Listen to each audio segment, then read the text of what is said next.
প্রতীক নিয়ে নির্বাচন করছেন, বিরোধী দলের বর্তমান যে মার্কা, এবং এই আসনের যে পরপর কয়েকবারের যে আপনার সংসদ সদস্য, তিনি আবার জাতীয় পার্টির মহাসচিব। এই যে আপনার একজন মানে আমার বাবাকে বিশ্বাস করে আমাকে চেয়ারম্যান বানায়।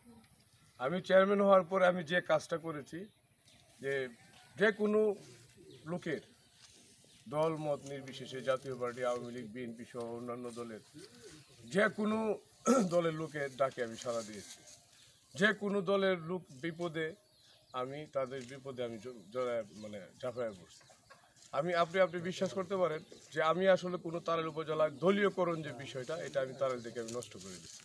এখানে কোনো দলীয়করণ নেই, সব দলের লোকের একটা প্রাধান্য আমি জহিরুল ইসলাম শাহীনের কাছে ছিল। সবাই আমার কাছে মূল্যায়ন পেয়েছে, সবার ডাকে আমি সাড়া দিয়েছি। সভা বলেন, দরবার বলেন, জানাজা বলেন, দাওয়াত বলেন, সামাজিক যত প্রোগ্রাম বলেন, আচার অনুষ্ঠান, সাংস্কৃতিক অনুষ্ঠান, সব ধরনের প্রোগ্রামে আমার অবস্থান থাকায় আমার অবস্থানটা এরকম হয়েছে, জনগণের হৃদয়ের মধ্যে আমার একটা জায়গা হয়ে গেছে।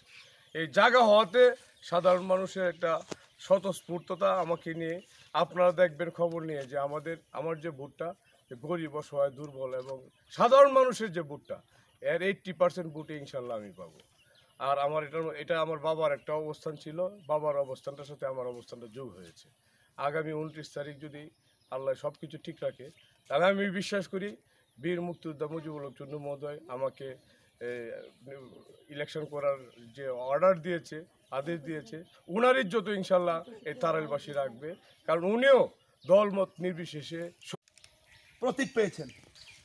প্রচারণাও শেষের পর্যায়ে, এখন ধুম প্রচারণা, দিন রাত যাচ্ছেন ভোটারদের কাছে।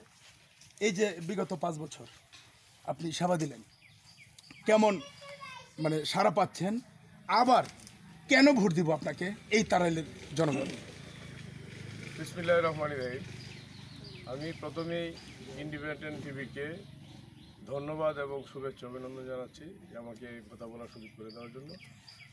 আমি তারাইল উপজেলার যে গত 5 বছর আগে যখন চেয়ারম্যান হই, তখন আমার বাবা